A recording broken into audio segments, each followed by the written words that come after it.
ಏನೇ ಕಾವ್ಯ, ಆಗಿಂದ ನೋಡ್ತಿದ್ದೀನಿ ನಾನು. ಆಗಿಂದ ಕಂಪ್ಯೂಟ್ರ್ ಮುಂದೆ ಕೂತ್ಕೊಂಡು ನಗ್ತಿದ್ದೀಯಾ? ಅಲ್ಲೇನು ಎಕ್ಸಾಮ್ ಮಾಡ್ತಿದ್ಯಾ ಅಥವಾ ಕಾಮಿಡಿ ಶೋ ಏನಾದರೂ ನೋಡ್ತಿದ್ಯಾ? ಹಾಗೇನಿಲ್ಲ ಅಮ್ಮ, ಎಕ್ಸಾಮ್ನೇ ಬರೀತಿದ್ದೀನಿ. ಆದರೆ ಈ ಕ್ವಶನ್ ನೋಡಿ ನಗು ಬರ್ತಿದೆ ಅಷ್ಟೇ. ಹೌದಾ? ಅಂಥದ್ದೇನು ಪ್ರಶ್ನೆ ಕೊಟ್ಟಿದ್ದಾರೆ? ಜೋರ ಓದು ನೋಡೋಣ. ಸರಿ, ಓದ್ತೀನಿ, ಸರಿ ಕೇಳಿಸ್ಕೊ. ಭಾರತದ ಮೊದಲ ಪ್ರಧಾನಿ ಯಾರು? Options: A Gandhiji, B Nehru, C ಪಕ್ಕದ ಮನೆ ಶಂಕರಣ್ಣ, ಡಿ ಮೇಲಿನ ಎಲ್ಲವೂ. ಅಯ್ಯೋ ದಡ್ಡಿ, ಆನ್ಸರ್ ನೆಹರು ಅಂತ ಎಲ್ರಿಗೂ ಗೊತ್ತು ತಾನೆ. ಇದರಲ್ಲಿ ನಗುವಂಥದ್ದೇನಿದೆ? ಯಾಕೆ ಅಷ್ಟೊಂದು ನಗ್ತಿದ್ದೀಯಾ? ಅದಕ್ಕಲ್ಲಮ್ಮ ನಾನು ನಗ್ತಿರೋದು ಆಪ್ಷನ್ ಸಿ ನೋಡಿ.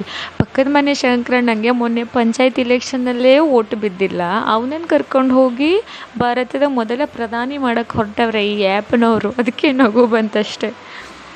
ಏಯ್, ಎಕ್ಸಾಮ್ ಬರೆಯೋದು ಬಿಟ್ಟು ಆಪ್ಷನ್ಸ್ ನೋಡಿ ಕಾಮಿಡಿ ಮಾಡಿಕೊಂಡು ಟೈಮ್ ವೇಸ್ಟ್ ಮಾಡ್ತಿದ್ಯಾ? ಅಯ್ಯೋ ಅಮ್ಮ, ನಾನು ಆಲ್ರೆಡಿ ಆನ್ಸರ್ನ ಸೆಲೆಕ್ಟ್ ಮಾಡಿ ಅಪ್ಲೋಡು ಮಾಡಾಯಿತು. ಹೌದಾ? ಏನಂತ ಸೆಲೆಕ್ಟ್ ಮಾಡಿದೆ ಆನ್ಸರ್ನ? ನಾನಾ ನೆಹರೂನೂ ಬೇಡ, ಶಂಕರಣ್ಣನೂ ಬೇಡ, ಯಾರಿಗೂ ಬೇಜಾರಾಗಬಾರ್ದು ಅಂತ ಆಲ್ ಆಫ್ ದಿ ಎಬವ್, ಮೇಲಿನ ಎಲ್ಲವೂ ಅಂತ ಸೆಲೆಕ್ಟ್ ಮಾಡಿಬಿಟ್ಟೆ. ಅಯ್ಯೋ ಅಯ್ಯೋ ಅಯ್ಯೋ, ಲೇ ದಡ್ಡಿ, ಏನಂತ ಹುಟ್ಟುಬಿಟ್ಟಿಯೇ ನನ್ನ ಹೊಟ್ಟೆಲಿ. ಇರು, ನಿಮ್ಮಪ್ಪ ಬರಲಿ, ಐನ್ಸ್ಟೈನ್ ಲೆವೆಲಿಗೆ ನಿನಗೆ ಸತ್ಕಾರ ಮಾಡಿಸ್ತೀನಿ ತಡಿ. ಹಾಂ, ಮುಗೀತು ನನ್ನ ಕತೆ.